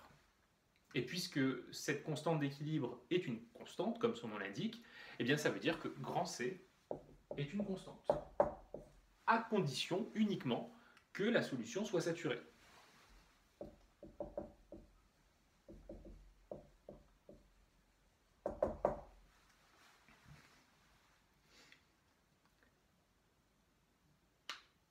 Donc, grâce à ça, on a une valeur de concentration en Cl- qui est constante. Pour autant, en bas de l'électrode au calomel saturé, vous voyez qu'il est indiqué qu'il y a donc le verre frité.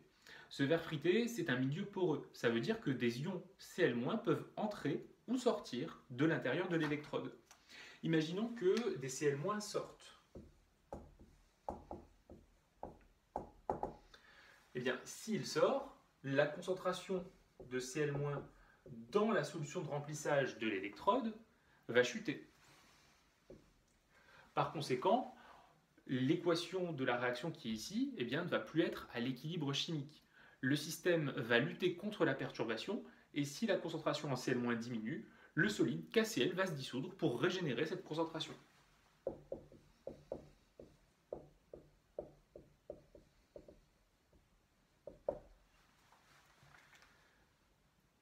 De façon opposée, si des ions Cl- entrent dans l'électrode, eh bien, la concentration des ions Cl- dans l'électrode va augmenter. Et encore une fois, loi de modération des équilibres, le système réagit de façon à limiter la perturbation. Donc, les Cl- en trop vont s'associer à certains ions K+, et du précipité KCl va apparaître.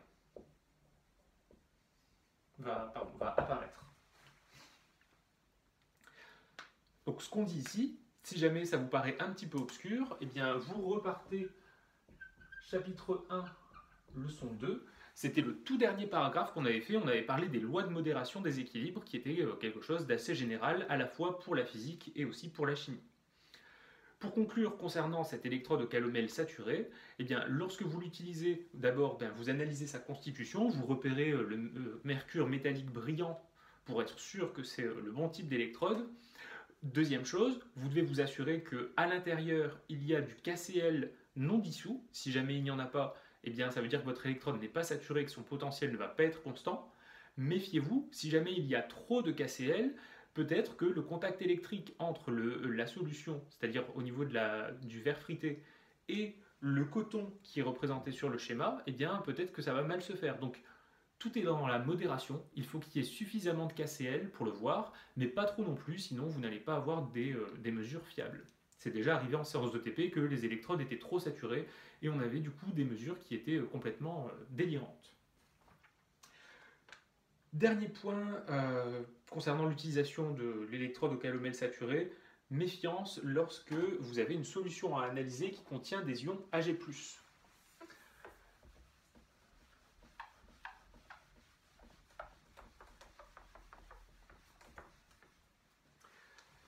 Logiquement, vous êtes suffisamment expérimenté en chimie pour savoir que les ions argent, Ag+, réagissent avec les ions Cl- par une réaction qui est quasi totale et qui forme AgCl solide. Cette réaction de précipitation, elle peut poser problème, puisque si vous mettez une solution à analyser contenant des ions Ag+, et que vous placez à l'intérieur une électrode au calomel saturé, eh bien, au niveau du verre frité qui se trouve en bas de l'électrode au calomel saturé, ici, vous allez avoir rencontre des ions Ag+, de la solution du Bécher et des ions Cl- contenus dans la solution de remplissage. Ce qui veut dire que bien, vous allez avoir au niveau du verre frité la réaction Ag++ plus Cl- qui donne un solide. En général, on voit apparaître une espèce de filament blanchâtre qui traîne comme ça en bas de l'électrode. Si jamais vous voyez ça, immédiatement il faut retirer l'électrode de la solution. Ça veut dire que le verre frité est en train de se remplir de solide AgCl, et évidemment un milieu poreux qui est rempli de solide devient un milieu non poreux, et du coup l'électrode au calomel saturé devient inutilisable pour la suite. Pour pouvoir contrer ce problème, on a deux solutions. La première, c'est d'isoler physiquement l'électrode des ions Ag+, et pour ça, on va utiliser un manchon intermédiaire. Donc, si on prend la même solution qui contient les Ag+, et la même électrode au calomel saturé, on va les isoler l'une de l'autre à travers un instrument de verre riche dans lequel on va venir emboîter l'électrode au calomel saturé. Là, ici en bas, vous avez un verre frité. Dans ce manchon, vous allez avoir une solution de remplissage.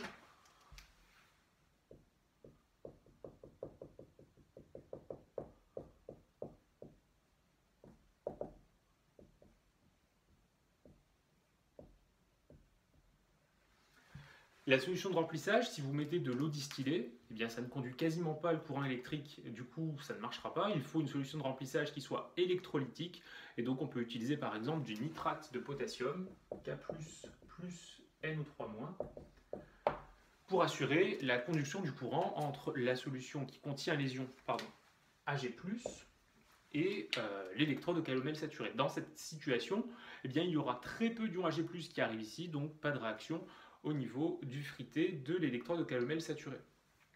Une autre façon de contrer le problème, eh bien, c'est de ne pas utiliser cette ECS et de la remplacer par un autre système, par exemple par l'électrode au sulfate mercureux. Alors l'électrode au sulfate mercureux, elle fait intervenir le couple HgSO4 solide, Hg liquide. Dans ce couple, on a un ion SO4-, un ion sulfate, c'est Hg2SO4. Le mercure qui est ici est au nombre d'oxydation +1, le mercure liquide, lui, nombre d'oxydation 0. Et concernant la constitution de cette électrode au sulfate mercureux, c'est tout à fait analogue à celle de l'électrode au calomel saturé. Juste les endroits où il y a du calomel, on remplace ça par du sulfate mercureux, Hg2SO4. Et au lieu d'avoir du KCl à l'intérieur, on aura du K2SO4. Si jamais on n'a pas d'électrode au sulfate mercureux, ou si jamais on veut ne pas travailler avec du mercure, puisque je vous rappelle quand même que c'est un composé qui est assez toxique, on peut prendre, mais dans ce cas-là il faut avoir de l'argent, une électrode au chlorure d'argent, qu'on appelle ECA, et qu'on va détailler tout de suite, puisque ça fait partie des autres électrodes qu'on peut être amené à rencontrer.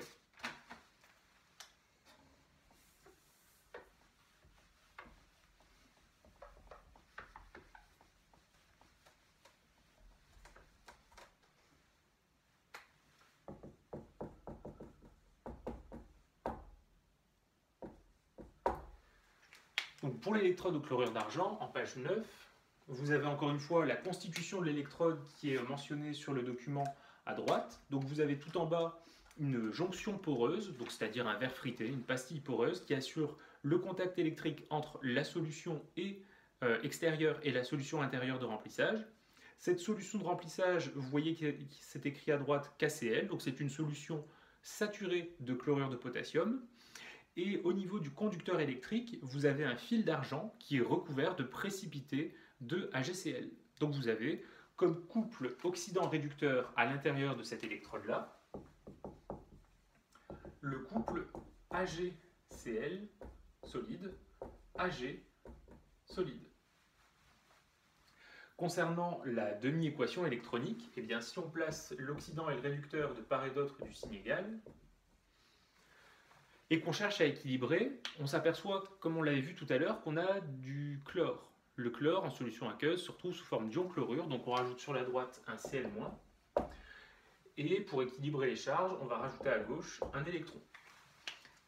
Donc l'électron est bien du côté de l'oxydant, AgCl est donc l'oxydant, Ag c'est le réducteur, et en ce qui concerne les nombres d'oxydation, eh bien, dans l'argent métallique 0, on a un seul électron échangé, un seul élément argent, donc la variation du nombre d'oxydation correspond au nombre d'électrons échangés, donc dans AgCl, l'argent est au nombre d'oxydation plus 1. Une fois qu'on a cette demi-équation électronique, on peut passer à l'écriture du potentiel de Nernst pour l'électrode au calomel saturé. Donc tout d'abord, je vous rappelle que ce potentiel d'électrode est défini égal au potentiel du couple AgCl-Ag, que je vais appeler ici le couple numéro 2. Donc je vais noter E2, défini grâce à la formule de Nernst par le potentiel standard d'oxydoréduction, E02, plus 0,06 sur un seul électron échangé, logarithme décimal. Du côté de l'oxydant, on a AgCl qui est un solide, qu'on va supposer pur, dont l'activité vaut 1.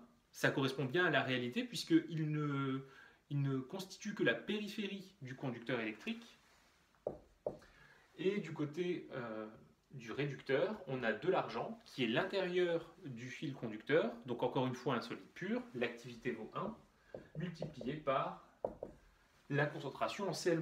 On va donc pouvoir écrire cette équation sous la forme E02 moins 0,06 log de Cl-. Et comme tout à l'heure, on remarque ici que le potentiel de l'électrode au chlorure d'argent s'identifie à une différence de deux termes, le potentiel d'oxydoréduction standard, qui est une constante thermodynamique, et un terme variable qui est en lien avec la concentration des ions chlorure. Comment fixer du coup le potentiel de l'électrode au chlorure d'argent? Eh bien, il faut fixer la concentration en Cl-. Et pour pouvoir fixer cette concentration, on utilise, comme tout à l'heure, une solution de remplissage saturée en chlorure de potassium.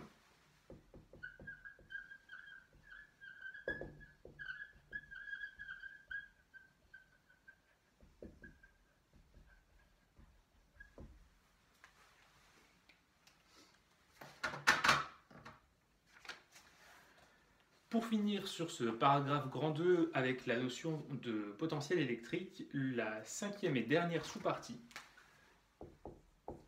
tout est déjà écrit sur le document, donc vous pouvez lire directement, qui nous dit une propriété absolument fondamentale. Ça veut dire que dans cette leçon, si jamais à un moment donné vous êtes un petit peu coincé, perdu, que vous ne savez pas comment commencer une question, eh bien repensez à cette remarque-là et essayez de l'appliquer. Elle nous dit que lors d'un équilibre chimique, et je vous rappelle qu'un équilibre est qualifié de chimique si tous les réactifs et tous les produits de l'équilibre sont présents. Donc lors d'un équilibre chimique, tous les potentiels des couples oxydant-réducteur présents s'égalisent. Ça veut dire que si vous avez plusieurs couples, vous pourrez écrire le potentiel du couple OX1 RED 1 égal au potentiel du couple OX2 RED 2 égal au potentiel du couple OX3 RED 3, etc. Mais attention, cette relation-là n'est vraie que dans un état particulier du système, l'état d'équilibre. Si jamais vous êtes hors équilibre, bien sûr, les différents potentiels de couple ne s'égaliseront pas les uns les autres, et c'est bien sûr cette différence qui donne une évolution du système vers un état d'équilibre. Donc on s'arrête là pour cette vidéo. Dans la prochaine, la partie grand 3, on verra comment est-ce qu'on utilise la formule de Nernst pour faire des diagrammes de prédominance et également pour appliquer la méthode de la réaction prépondérante.